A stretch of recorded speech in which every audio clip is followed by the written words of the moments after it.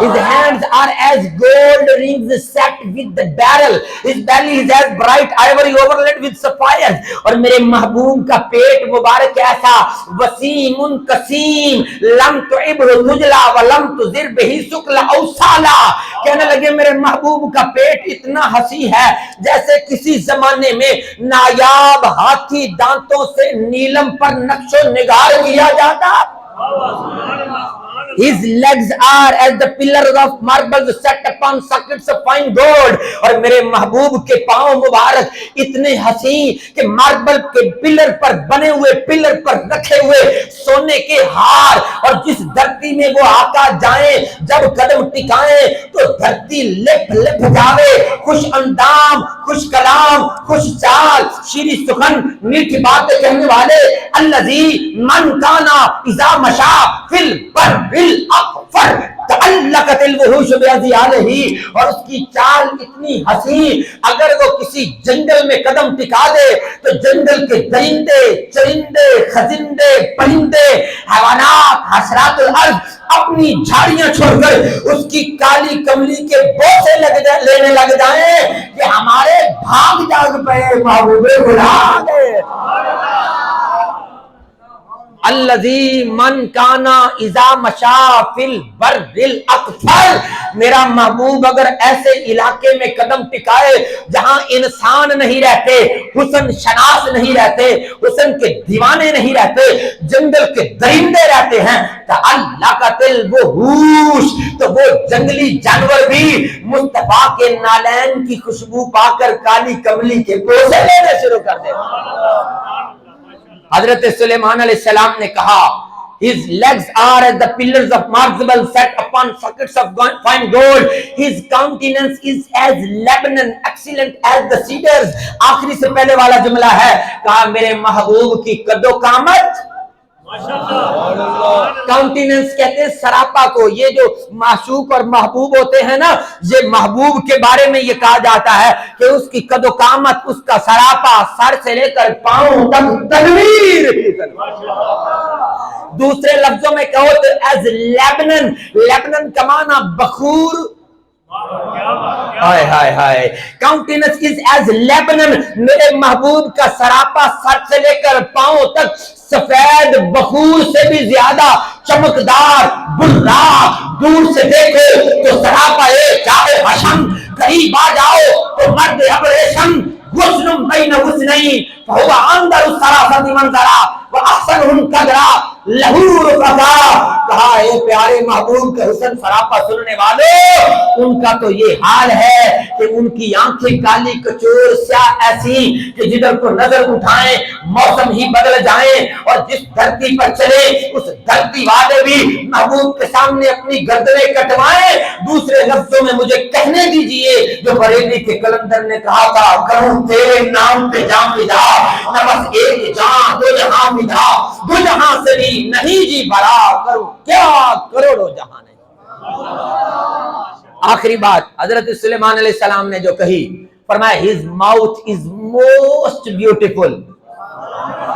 یہ سارا سراپا بیان کر کے اب رخ زیبا کی طرف آ گئے ہیں کیونکہ یہ وہ رخ زیبا ہے جو ایک بار آسمان کی طرف اٹھ جائے تو رب فرماتا ہے فَلَنُوَلِّيَنَّكَ قِبْلَةً تَرْضَاهَا.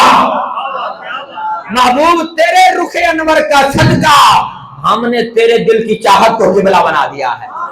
یہی بات ہے تاجدار بریلی کہتے ہیں حاجیو آؤ شہنشاہ کا روزہ دیکھو کعبہ تو دیکھ چکے اب کعبے کا کعبہ دیکھو. بھائی قبلہ کا معنی ہوتا ہے توجہ کا مرکز. ساری دنیا کی توجہ کا مرکز کعبہ ہے.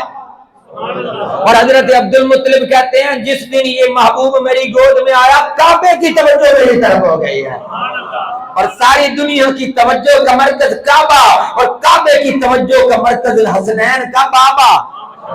کعبے کا بھی کعبہ ہے. اب شاعر کو بھی وجد آتا ہے وہ یہ جو لفظوں میں باتیں ہوتی ہیں نا نثر میں وہ آپ 10 گھنٹے بیان کرتے چلے جائیں تو شاید وہ بات جو ہے وہ حاصل نہ ہو جو شاعر چند جملوں میں پوری کر دیتا ہے.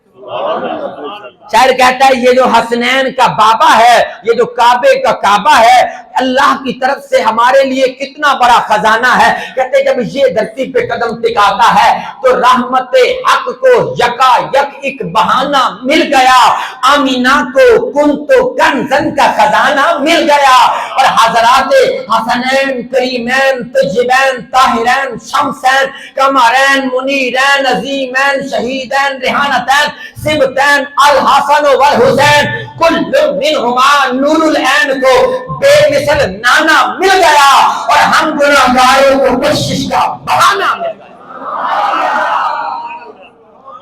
اور یہ وہ آقا ہے، یہ ساحر صدیقی نے جس کے بارے میں کہا تھا، دو چار شعر بھی تو سنا لینے دینا یار، اور میری دوڑے سلوڑے سننے والی قوم، مجھے اب نہیں سر لگانی آتی تو چلو ایسے ہی سن لیجئے، باتیں تو حضور کی ہو رہی ہیں، کہاں میں ظہوری کہاں ان کی باتیں، کرم ہی کرم ہیں یہ دن اور یہ راتیں، جہاں پر بھی جاؤ یہی کہتے جاؤ حضور آ گئے ہیں، حضور آ گئے ہیں۔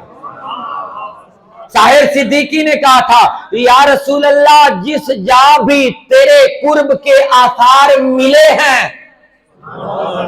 آقا کائنات کے جس سرزمین کے ذرے پر بھی ہمیں پتا چلا ہے کہ یہاں کے رہنے والے تیرے غلام ہیں، جس جگہ پر بھی ہمیں جھنڈوں کی ہریالی نظر آئی ہے یا ایمان کی ہریالی نظر آئی ہے، آقا ہمیں سمجھ میں آ گیا کہ یہیں آذان بلالی نظر آئی ہے۔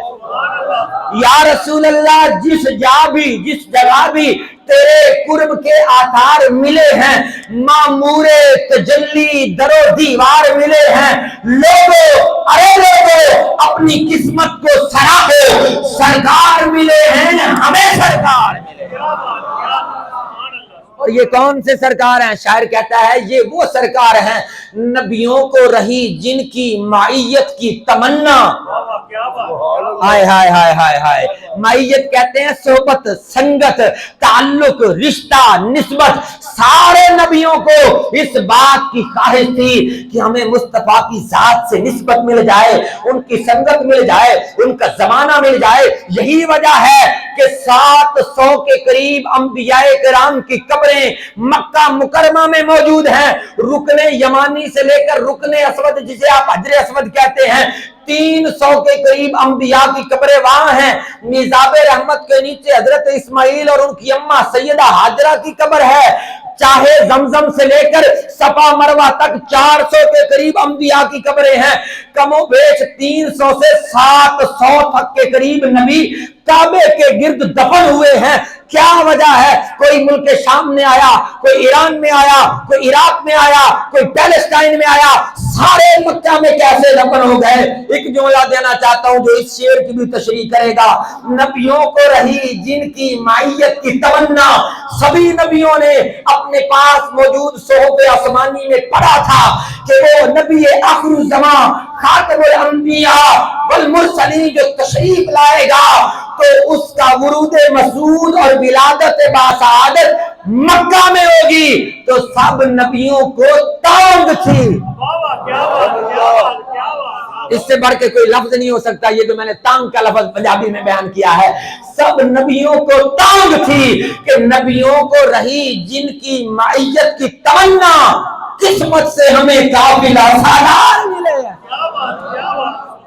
سارے نبیوں کی یہ تانگ تھی کہ وہ جو ہادی برحق آخری رہنما آنے والا، اس کا مکہ میں جائے ولادت اور کھجوروں کی سرزمین اس کی سلطنت کی جگہ ہوگی۔ یہی وجہ ہے کہ حضرت سلمان فارسی کم و بیش 150 سال تک جن راہبوں کی غلامی کرتے رہے، پہلے راہب کو چھوڑ کے باقی سب نے کہا تھا ادھر نہیں ادھر جا۔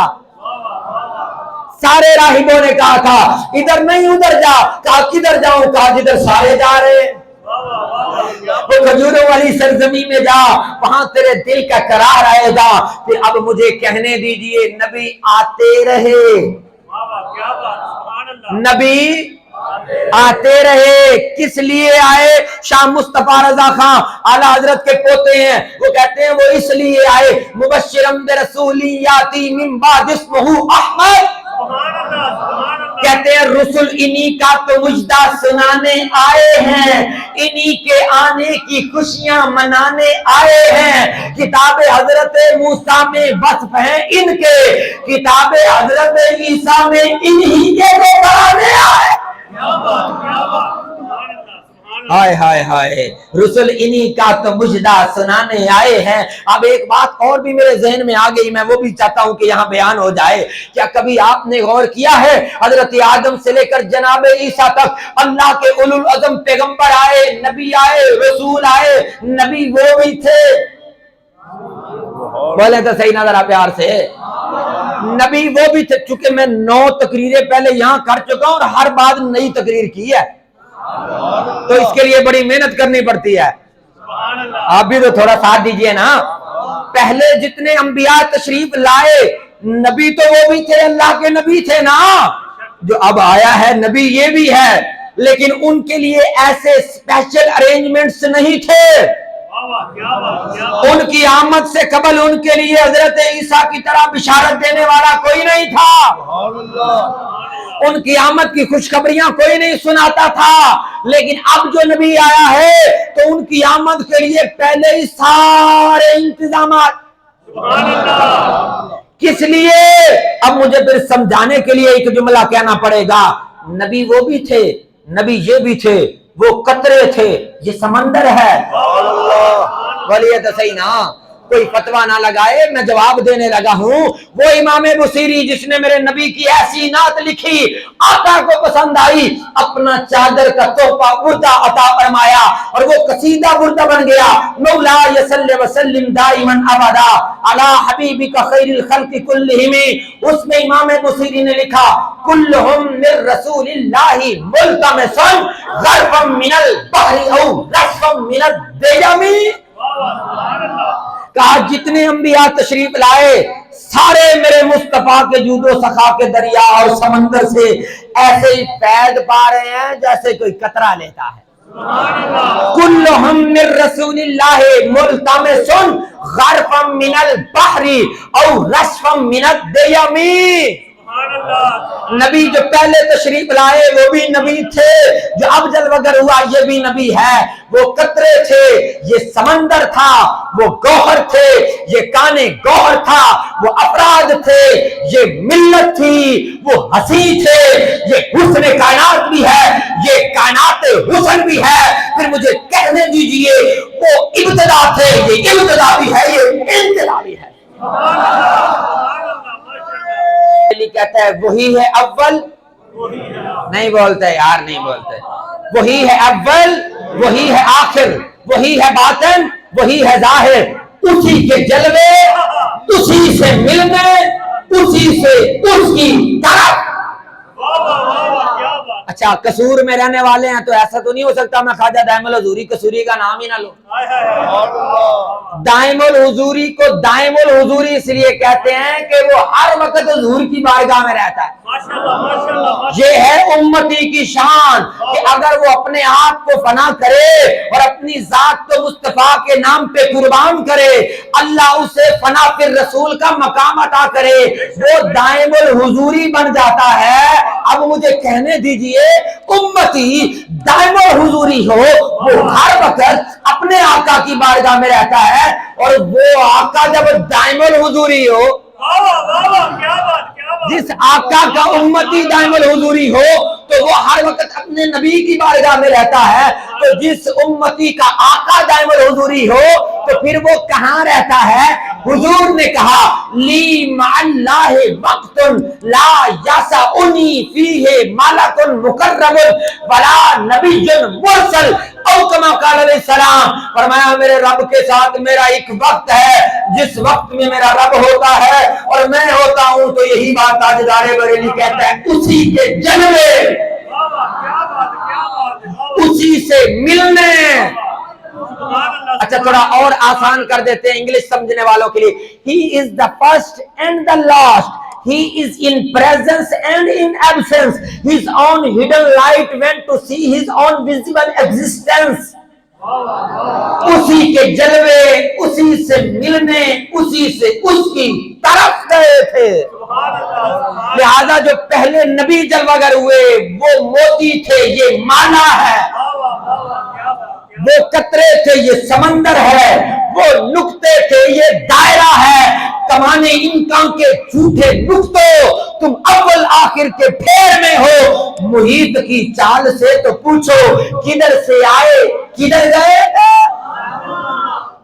اور کیا لینے گئے تھے؟ ذرا تاجدار بریلی سے یہ بھی تو پوچھیں کہ آقا معراج کی رات اپنے رب سے ملاقات کرنے اور اپنی امت کی بخشش کی بات جب گئے تو وہاں ہوتا کیا ہے؟ احمد رضا نے ایک شعر میں سارا سمندر بند کر دیا، کہتے زبان کو انتظار گفتن تو گوش کو حسرت شنیدن۔ میں آسان ترجمہ پنجابی میں کرنے لگا ہوں، میں میاں صاحب نو ملن آواں نا تو میری زبان آکھے گی کہ یار ایڈا نیک بندہ ہے، میں ایدے نال گپ لاواں تھوڑی گل ودے چس آوے، لیکن کان یہ کہیں گے زبان ٹھہر جا، کہیں تیرے منہ سے کوئی ایسا لفظ نہ نکل جائے جو یار کو ناراض کر دے، پہلے یار کی منشا سن لینے دے۔ زبان کو انتظار گفتن، احمد رضا کہتا ہے زبان کو یہ تمنا ہے کہ جیسے موسیٰ اللہ سے کلام کرتا ہے، آج لامقامی میں اپنے رب سے کلام کروں گی، لیکن کان کہتے ہیں ٹھہر جا، پہلے ہمیں وہ میٹھا کلام سننے دے۔ زبان کو انتظار گفتن تو گوش کو حسرت شنیدن۔ احمد رضا کہتا ہے نہ ابھی زبان نے کچھ کہا تھا، نہ ابھی کان تک کوئی بات پہنچی تھی، یہاں جو کہنا تک کہہ لیے تھے، جو بات سننی تھی سن چکے، وہ محب و محبوب کی باتیں ہو گئیں، ابھی کچھ کہا ہی نہیں، کچھ سنا ہی نہیں، سب ہو گیا۔ کب ہو گیا؟ کہا جب آقا ابھی مکہ سے چلنے لگے تھے وہی سب ہو گیا تھا، ابھی نہ آئے تھے پشت زی تک کہ سر ہوئی مغفرت کی شلک، صدا شفاعت نے دی مبارک، گناہ بستان نجومتے تھے اور گلاب کے نقش سو کے صدقے، وہ گل کھلائے کے سارے رستے، محقت گل بن لحقت گلشن ہرے بھرے لہلہا رہے تھے، نماز اقصا میں تھا یہی سر، ایاں ہوں مانئے اول آخر، کہ دست بستہ ہیں پیچھے حاضر جو سلطنت آگے کر گئے، وہی ہے اول۔ بولا تو صحیح نہ یار، اور میری دوڑے سلوڑے سننے والی قوم، اور کبھی تھوڑی مشکل تقریر بھی سن لیا کریں یار، میرا مقصود بھی تو یہی ہے کہ شاید میرا رب راضی ہو اور اس کا محبوب آج خواب میں جلوہ ہو۔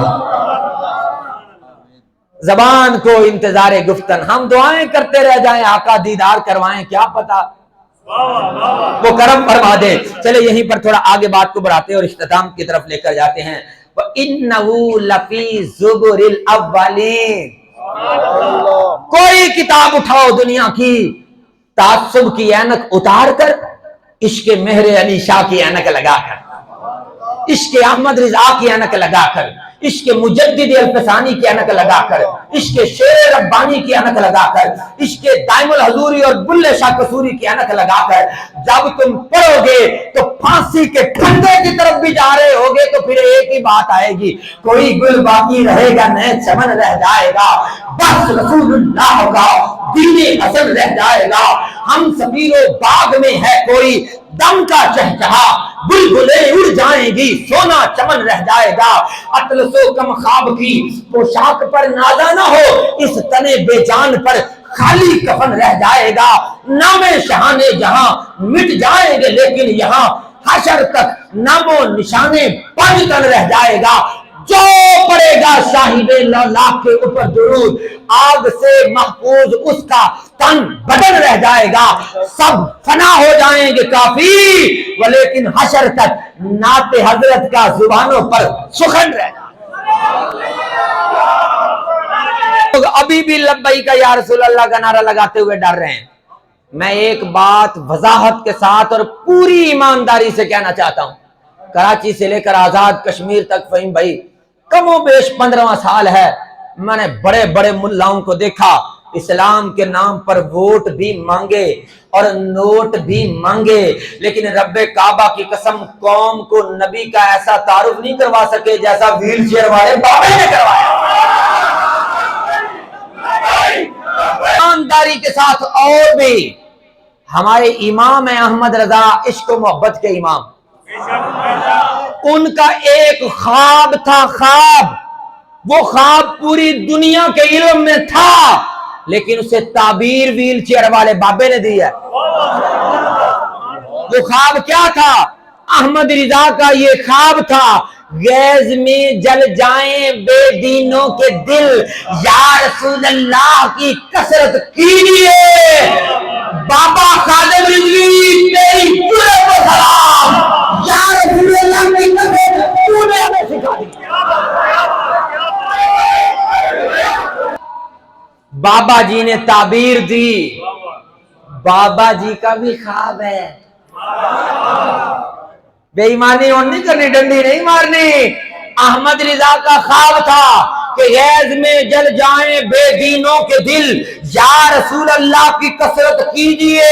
تو بابا جی نے ہمیں اپنے آقا کا ایسا انٹروڈکشن کروایا، ایسی تعریف کروائی کہ اب بچہ بچہ یا رسول اللہ کی سرائیں بلند کرتا ہے۔ بابا جی بھی ایک خواب چھوڑ کے گئے، تعبیر ہم نے دینی ہے، نبی کے دین کو تخت میں لانا۔ یہ بابا جی کا خواب ہے۔ بابا جی نے امام عشق و محبت کے خواب کو تعبیر دی ہے، اور ہم نے انشاءاللہ بابا جی کے خواب کو تعبیر دینی ہے۔ کیسے؟ کیسے؟ حضور کے دین کو تخت پہ لانا ہے۔ اس کے لیے کیا کرنا پڑے گا؟ کیا کرنا پڑے گا؟ وہ جو محدث کچوچوی نے کہا تھا کہ روزانہ بند کمرے میں بیٹھ جاؤ، ایک میلاد ایسا بھی تو مناؤ، رو رو کے اپنے آقا کو مناؤ، ان کی ایسی نعت سناؤ جو صرف اللہ سن رہا ہو یا محبوب سن رہا ہو، اور وہاں التجا کرو، وَلَوْ أَنَّهُمْ إِذْ ظَلَمُوا أَنفُسَهُمْ جَاءُوكَ فَاسْتَغْفَرُوا اللَّهَ وَاسْتَغْفَرَ لَهُمُ الرَّسُولُ لَوَجَدُوا اللَّهَ۔ ہم نے یہ میلاد تو منائے جو نمود و نمائش کا ذریعہ اور ریاکاری اور پیسوں کی برساتیں اور نعت خواں بھی آ رہے ہیں اور کانوں پہ ہاتھ رکھ رہے ہیں اور سر لگا رہے ہیں اور راگ بڑے بڑے الاپے جا رہے ہیں، آؤٹ پٹ کیوں نہیں نظر آ رہی؟ وہ اس وجہ سے کہ ہماری محافلیں ریاکاری کا ذریعہ بن رہی ہیں۔ لیکن ہم نے اپنی زندگی کے ہر دن میں ایک لمحہ اپنے گھر کے کونے میں مخصوص کر لینا ہے، مدینے کی طرف منہ کر لینا ہے، اور پھر رونا ہے اور کہنا ہے جلوہ کیجئے۔ آئے بولا تو صحیح نہ یار۔ یہ میلاد سب سے ہی زیادہ کامیاب ہوگا جو امتی تنہائی میں بیٹھ کے اپنے آقا کو یاد کرے گا۔ آقا جلوہ کیجئے، خواہ پردہ کیجئے، یہ آپ کی مرضی ہے۔ آپ نبی الانبیاء ہیں، جسے چاہیں دیدار کروائیں، جسے چاہیں نہ کروائیں، یہ آپ کی مرضی۔ ہم ہیں آپ کے امتی، ہماری بھی تو سن لیں عرضی۔ جلوہ کیجئے، خواہ پردہ کیجئے، آپ کی مرضی، لیکن ہم پاکستانیوں کی بھی ہے ایک عرضی، جلوہ کیجئے، خواہ پردہ کیجئے، ہمیں اپنی نظروں میں رکھا کیجئے۔ اس وطن میں یا پوری کائنات میں تبھی اسلام آئے گا جب ہم اپنے آقا کے وفادار ہو جائیں گے اور ان کی نظر ہم پہ ہو جائے گی۔ جلوہ کیجئے، خواہ پردہ کیجئے، ہمیں اپنی نظروں میں رکھا کیجئے۔ محدث کچوچوی کہتے ہیں اگر آقا کی نظروں میں آنا چاہتے ہو تو پھر ایک نسخہ ہے، وہ کیا؟ ان کو لانا ہے تو ایسا کیجئے، کعبہ دل کو مدینہ کیجئے۔ ان کو لانا ہے تو ایسا کیجئے، کعبہ دل کو مدینہ کیجئے۔ آخری بات، اور یہ بات ممتاز قادری کی نظر، غازی عبدالقیوم کی نظر، غازی مرید حسین بلہ چکوال والے کی نظر، اور غازی عامر چیمہ کی نظر، غازی تنویر کی نظر، عشق کا، یہ شعر یاد کر لیں، عشق کا پھر آپ دعویٰ کیجئے، پہلے پتھر کا کلیجہ کیجئے۔